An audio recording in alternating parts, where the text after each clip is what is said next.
You're listening to Becoming CEO, where we share our journeys as solo founders to becoming the CEO of seven-figure businesses. And these are our behind-the-scenes conversations as we figure it out, and these are things that most people just aren't sharing. Why do you keep breaking things, Greg? Well, I'm trying not to. I'm trying to be patient, which sucks because I have to watch things break and or not work, which sucks. So this is your topic. Why don't you cue it up? I got tons to say, but cue it up for us. Yeah. So kind of the thought for this is actually I saw a quote. I'm blanking on who wrote it on Twitter, but not to bring Twitter up, but they said, most businesses starve from indigestion, not starvation, or most businesses die from indigestion, not starvation. And the original quote, I forget who wrote that, is from a book, and I had to go look it up, and the whole thing was basically chasing shiny objects, constantly changing direction to try the next thing. Puts so much in your system that it actually, you die of indigestion. And so it reminded me of another quote from this guy, Alex Charfen, who said, mature business owners don't change direction at the drop of a dime. Immature business owners are constantly changing direction. And as I've grown a team, and the team continues to grow, I've realized that when we put something in place, you have to let it play out long enough to know if it's working. And that sometimes means watching things not go your way or still kind of experience some discomfort while being patient to let the thing play out before you make your next move. Because if you're always changing stuff, you'll never actually know what's working. And I feel like that is really difficult. So, I guess the rub here is when you're a solo and you're doing everything, or you're like a very small team and you're still doing everything, the feedback loop on whether things are working or not working is a lot tighter. Yes. Whereas when you have a team, the feedback loop is longer. Why is that? Why is the feedback loop longer? What do you think? Well, I think part of it is, we talk about becoming a leader, which means you have to put people on your team in a position to obviously do the work, and sometimes maybe make a mistake. And if you're always coming in to correct before that mistake can happen, you're not actually building this person to help you in the long term. You're just kind of like a Band-Aid. So the real strength is when you build your team up to be able to handle certain things and make these decisions and execute on the vision.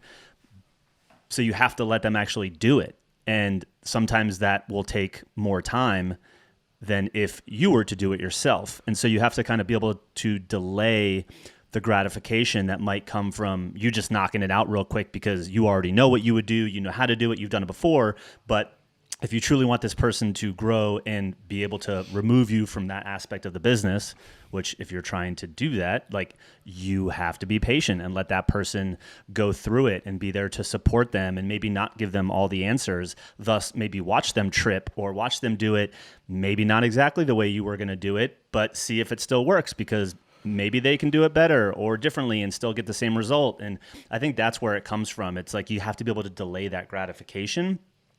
And sometimes, hey, the car is steering into the oncoming traffic. Better pull that back, versus, obviously you don't want them to crash the car. But finding that line, I think, is hard.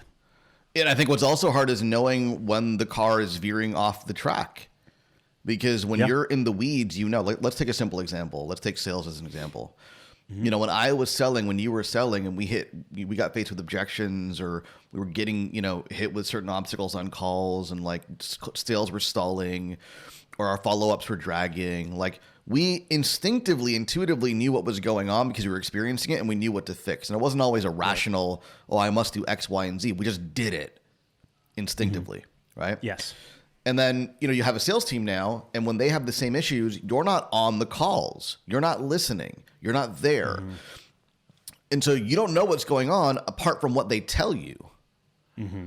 And So the feedback is getting filtered through your people, Yes. right? It's not like pure. It's filtered. It's tainted through their perspective, their worldview, their lens, their desire to protect their job, their desire to make excuses for themselves, all these things, right? And that just delays the feedback loop because, I mean, I don't know if you find this to be the case, but like probably the hardest part of my job and the thing I struggle with the most is to find out what's actually going on, like the truth. Yeah.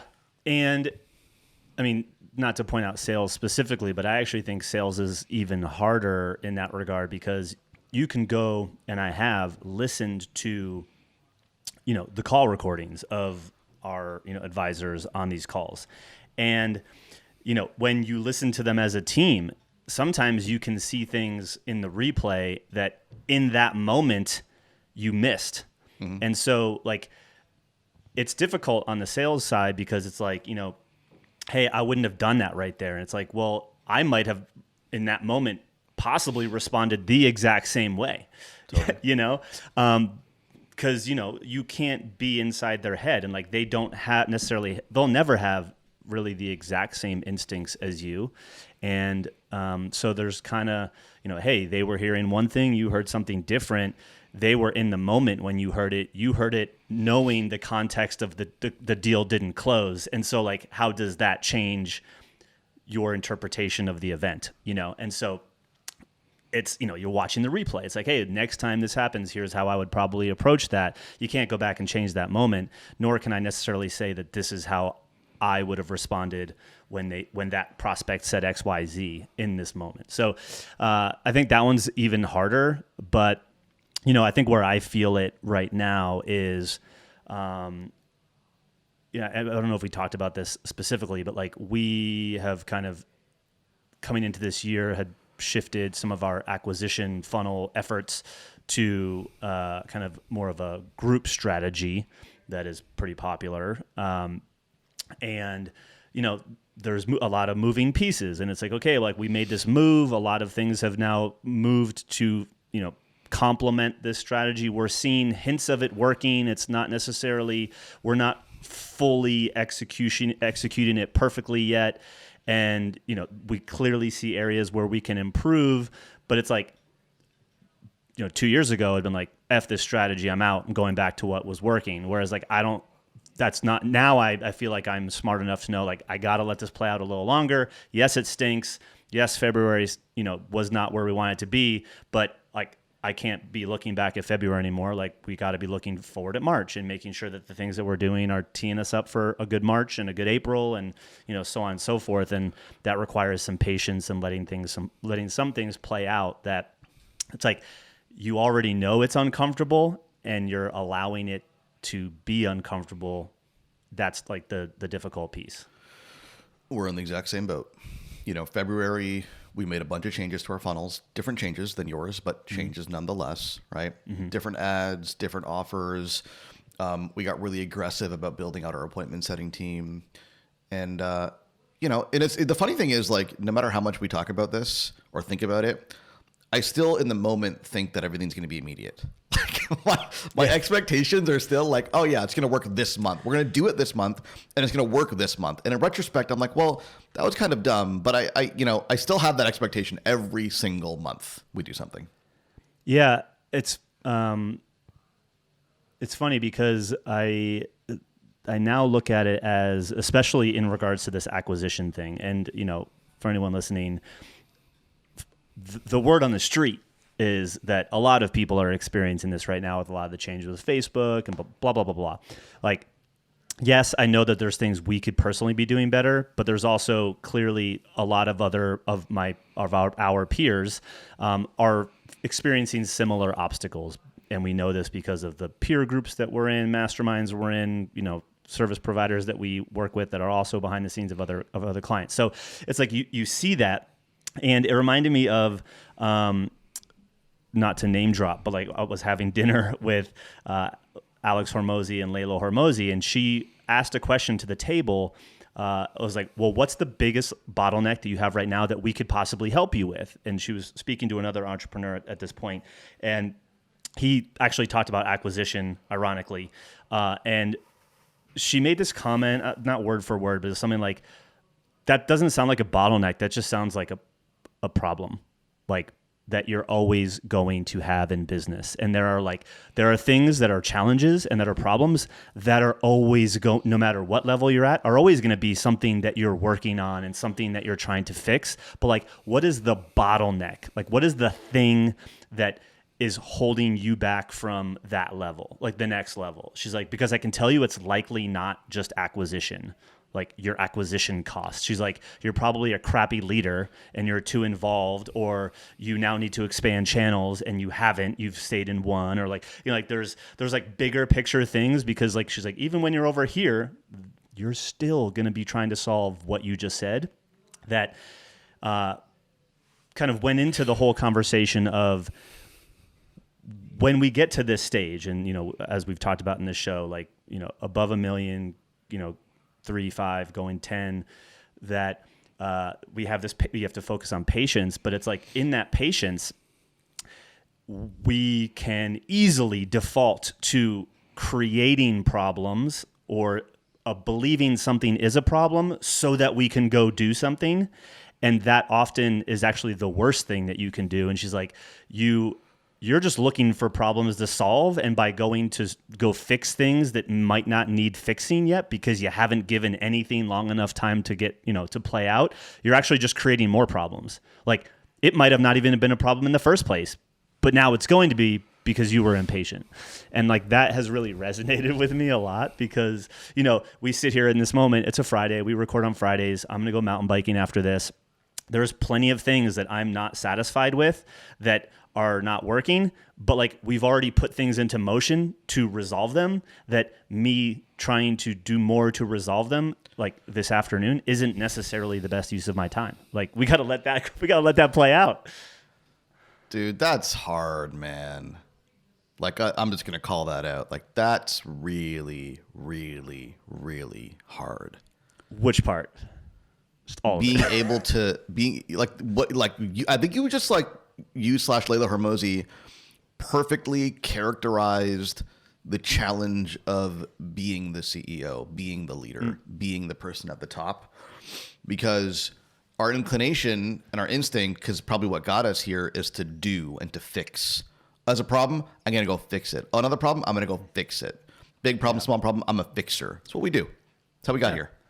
To be able to like hold back on that instinct and be comfortable doing sometimes nothing. Like, not that you're not working, but like not aggressively solving problems because you're giving them time to play out.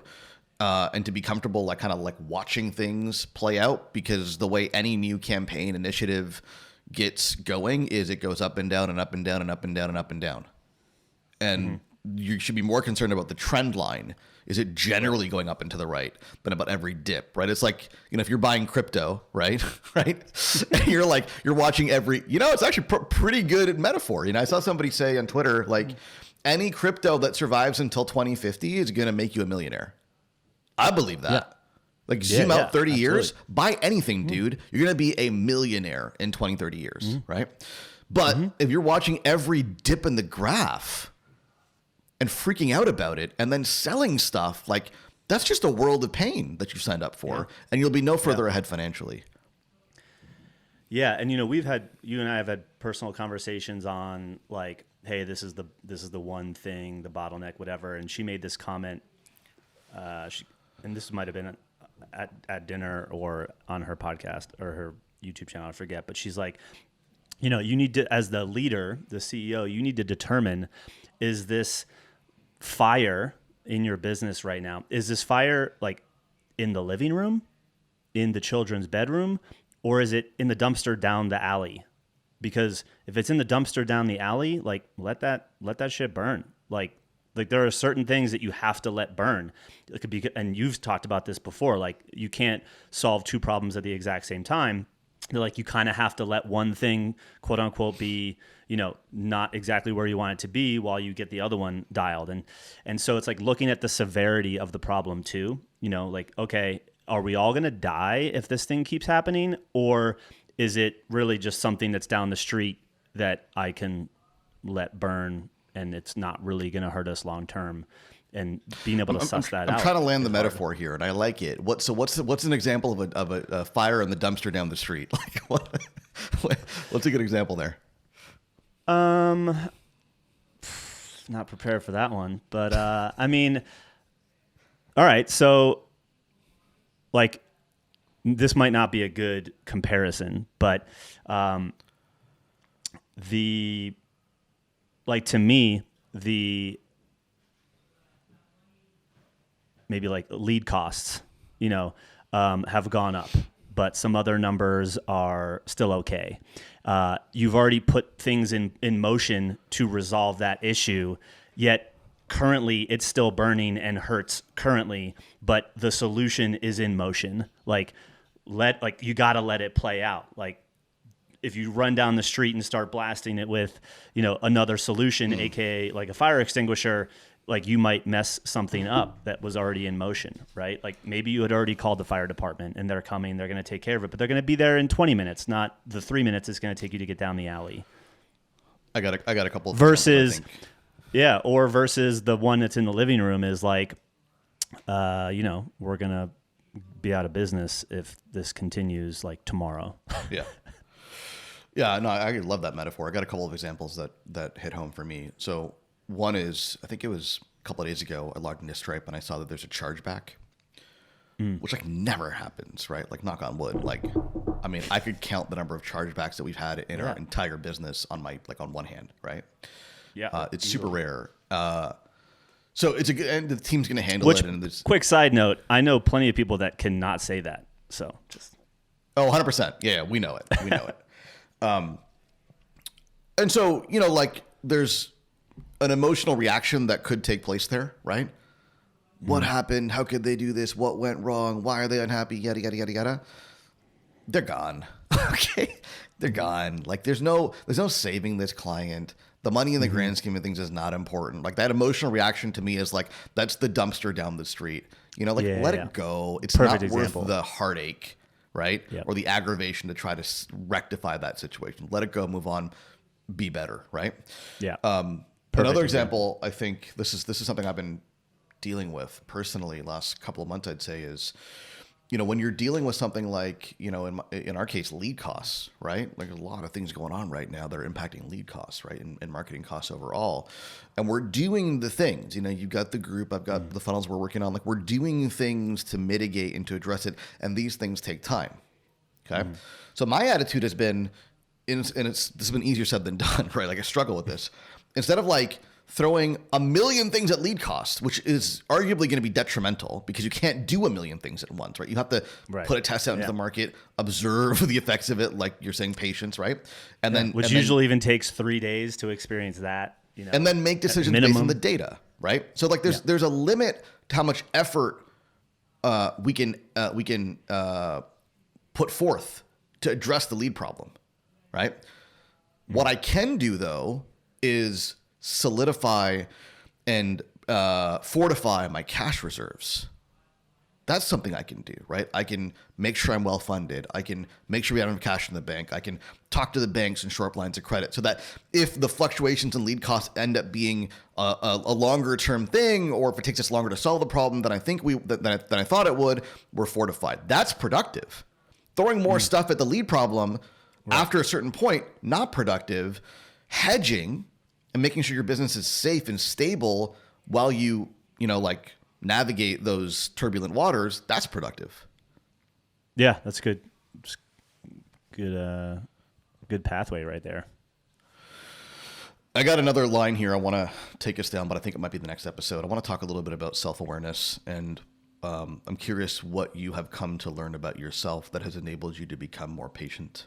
But I think we should call that a part 2. Yeah, let's call that a part 2, but let's maybe put a bow on this one. Like, are there, well, I was going to ask, but then you said that. I was going to say, what are some things that you've done to, like, tolerate? And yeah, that's the coming next up episode, next on Becoming CEO. Hit next in your podcast player. All right, so we state the problem, and in the next episode, we're going to talk about what we've been doing to handle this inside of our own businesses. So hopefully you found this helpful. We'll catch you in the next one. Typical marketers, eh? We just agitate the problem and then leave you hanging. Open loop again. Success.